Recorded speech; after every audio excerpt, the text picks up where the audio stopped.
Looking into the future, how do you see small businesses really tapping into internet and changing the way that they interact with their customers? So, as I understand the question, the future of how things will change. Correct. Look, I think the internet is really in its infancy, in a sense. It's for those of us who've probably been working for the last 10 years, it's actually, I suppose, been if you only entered the workforce 10 years ago, the internet has been a large part of it. But let's put that in perspective. 10 years is not a very long time. We have companies like Mercedes and BMW that are well over 100 years old, yet the internet represents only 10% of the time that those companies have been around. We couldn't have imagined 100 years ago what a car would look like today. In the same way, I'm not sure that we can anticipate exactly what the internet will be like even 10 years from now. We just have to look at some of the services that have grown so rapidly over the course of the last 3 or 4 years. Instant messaging, WhatsApp, billions of users.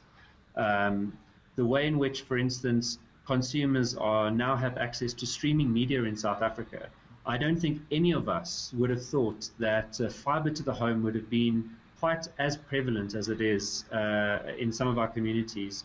You know, even 6 months ago, I would never have imagined that my suburb would have been connected. Those sorts of things are going to absolutely change the way that consumers engage with digital.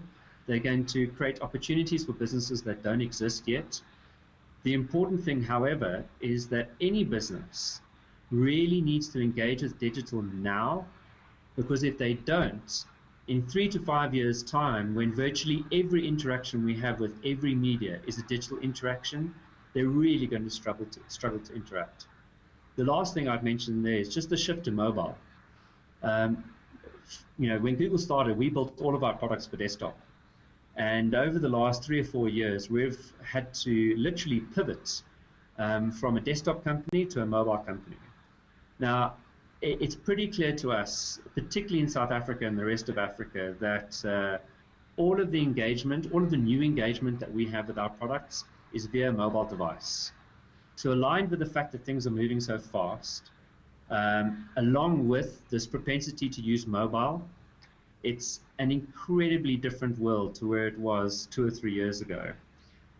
One shift that's also going to happen alongside mobile, I think, is people talk about the Internet of Things. Basically, what that means is that there will be many more connected devices in our lives, and we're already seeing that.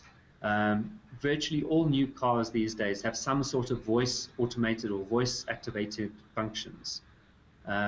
People who build new homes in the US, a lot of the functionality in the home is actually voice activated.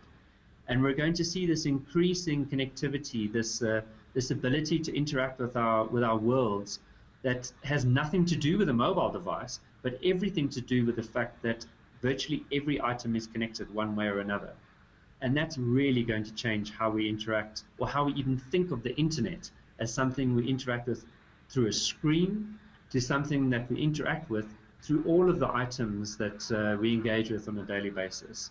It's pretty exciting, but it's also, in a sense, pretty scary. And it does mean that businesses really need to get their heads around the basics right now. Because, as I say, if they don't do that now, in 3 to 5 years' time, they're going to have significant problems catching up with competitors who have got their heads around it. South Africa has got a massive problem with unemployment. It's got a massive problem with skills development. It's got a massive problem with inequality. How does the internet, how does Google play a role in changing this? So one of the more fundamental problems I think we have that will support the growth of employment in South Africa is access to the internet in general. And although we have 20 million people with access to the internet at the moment, primarily through their mobile devices, we need to make sure that more people in South Africa have that, enjoy the same sort of access that you or I have. And that means that we need to work with government, we need to work with other organizations that can help provide that access. And if we can get that right, that will unlock, I think, an enormous amount of value.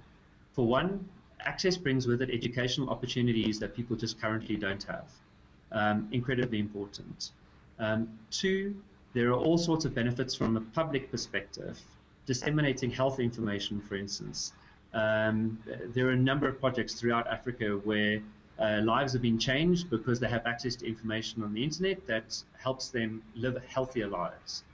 And above and beyond that, of course, people can start businesses supported by or actually on the internet itself. Now, all of those things generate more economic growth and opportunities for people to live, I think, more economically active lives. We know that small businesses that have an online component employ more people. That research was done in South Africa a few years ago. And we also know that those businesses are more profitable. So the more connectivity we can bring, the more education, the healthier the lives that we can lead, the more businesses we can create. All of this will thrive in an environment in which connectivity exists. And that's something that we all need to work towards, I think, much more carefully.